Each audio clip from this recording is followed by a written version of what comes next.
ভরাটে এই যে জমিটা দেখতে পাচ্ছেন, এখানে আলহামদুলিল্লাহ এই পুরো জমিটা হচ্ছে আমাদের উলুমুল কোরআন মহিলা সালাফিয়া মাদ্রাসার জমি।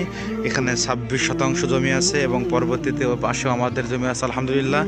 আপনারা দেখতে পাচ্ছেন যে এই যে কাঁকড়া আসতেছে, আলহামদুলিল্লাহ আজকে থেকে আমাদের উলুমুল কোরআন মহিলা সালাফিয়া মাদ্রাসার কাজ আলহামদুলিল্লাহ প্রাথমিক পর্যায়ে শুরু হয়ে গেল। এই যে কাঁকড়া দেখতে পাচ্ছেন, কাঁকড়া একটু পরে মাটি আমাদের উলুমুল কোরআন মহিলা সালাফিয়া মাদ্রাসার নির্ধারিত স্থানেই মাটি ভরাট কাজ চলছে আলহামদুলিল্লাহ। আপনারা সকলেই আমাদের প্রতিষ্ঠানের জন্য দোয়া করবেন এবং সার্বিকভাবে সহযোগিতা করবেন। আল্লাহ কবুল করুক, আল্লাহুম্মা আমিন।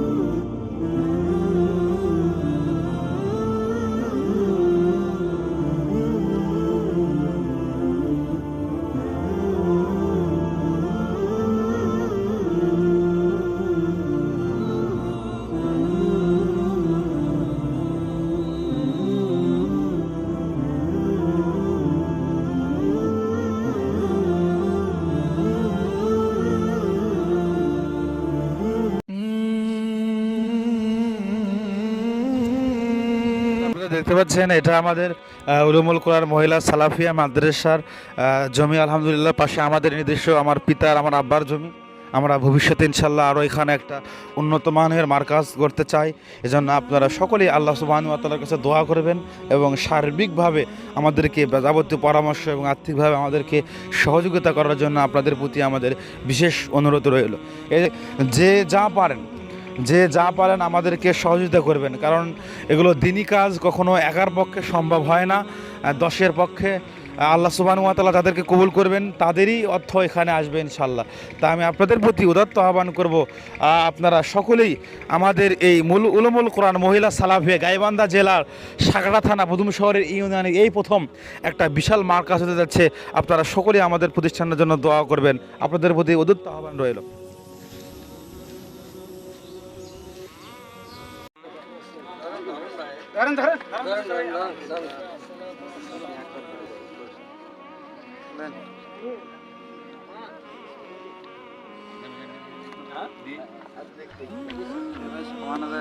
আমরা এই মুহূর্তে উলুমুল কোরআন মহিলা সালাফিয়া মাদ্রাসা আমরা ভিত্তিপ্রস্তর স্থাপন করলাম এবং আমরা আশা করি ইনশাআল্লাহ আমাদের এই কাজ চলমান এবং চলতে থাকবে। আল্লাহ যেন আমাদেরকে শেষ পর্যন্ত সফলতার সহিত কাজ কমপ্লিট করার তৌফিক এবং সুযোগ দান করেন। এবং যারা আমাদেরকে দেখছেন এবং দেখবেন সকলের কাছে বিনয়ের সাথে অনুরোধ, তারা যেন এই কোরআন এবং সহিহ সুন্নাহর প্রতিষ্ঠিত এবং প্রতিষ্ঠানকে এগিয়ে নেওয়ার মতো সার্বিক সহযোগিতা আমাদের পাশে থাকেন এবং আমাদেরকে সহযোগিতা করেন। আমরা চাই এমন একটি প্রতিষ্ঠান করতে যেখান থেকে কোরআন এবং সুন্নাহ মাফিক আমরা যেন বাচ্চাদেরকে শিক্ষা দিতে পারি, কোরআন এবং সহিহ আকীদা শিক্ষা দিতে পারি। আল্লাহ সুবহানাহু ওয়া তাআলা আমাদের সকলকেই সেই প্রতিষ্ঠানে সহযোগিতা করার তৌফিক এবং সুযোগ দান করুন। এখন অবস্থান করছি গাইবান্ধা জেলার সাগাটা থানার ডিমলা প্রদুম শহর দক্ষিণপাড়া মণ্ডলবাড়ি। আপনারা দেখতে পাচ্ছেন আমাদের পিছনে একটি ব্যানার।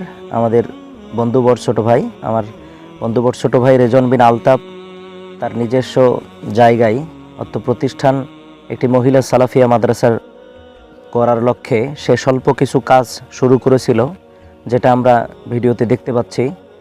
ছোট্ট একটি এই দিকে প্রায় 5টা রুম বিশিষ্ট লম্বা একটা 92 ফিটের একটি ইট দিয়ে একটি কাজ শুরু করা হয়েছে। বর্তমানে আর্থিক অসচ্ছলতার কারণে, আর্থিক সংকটের কারণে এই প্রতিষ্ঠানের এই কাজটা বর্তমানে বন্ধ হয়ে রয়েছে, যেটা এই সাগাটা ডিমলা প্রদুম শহরের সালাফিয়া মহিলা প্রতিষ্ঠান, একমাত্র প্রতিষ্ঠান। আশেপাশে মহিলা সালাফিয়া প্রতিষ্ঠানটা নেই।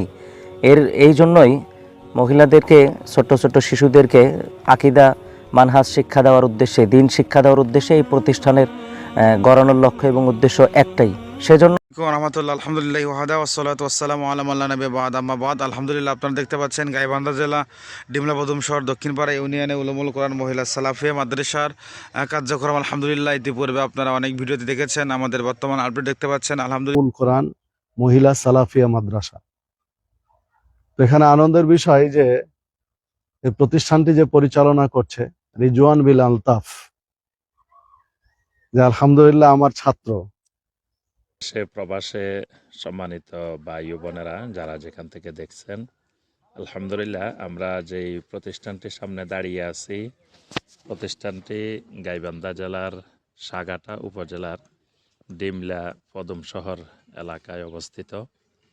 প্রত্যন্ত গ্রামে আলহামদুলিল্লাহ আমাদের সম্মানিত ভাই রেজওয়ান বিন আলতাফ হাফেজাহুল্লাহ তার পরিচালনায় আলহামদুলিল্লাহ এই উলুমুল কোরআন মহিলা সালাফিয়া মাদ্রাসা এটি এই এলাকায় প্রতিষ্ঠিত হয়েছে। 2022 সালে আপনাদের সহযোগিতায় আমার এই প্রতিষ্ঠান গড়ে উঠেছে। বিশেষ করে প্রবাসী যিনি ভাইরা আছেন, যারা রেমিটেন্স যোদ্ধা যিনি ভাই আছেন, তারা যেভাবে আমাদের সাহায্য সহযোগিতা করেছেন, এর আমি দিতে পারবো না। আল্লাহর কাছে দোয়া করি আল্লাহ এদেরকে আল্লাহ আমিন। বলছিলাম এই মাদ্রাসা আপনাদের সম্পদ, এই আমার মাদ্রাসা আপনাদের সম্পদ, এটা আপনাদের সম্পদ, এটা আমার কোনো ব্যক্তিগত সম্পদ নয়।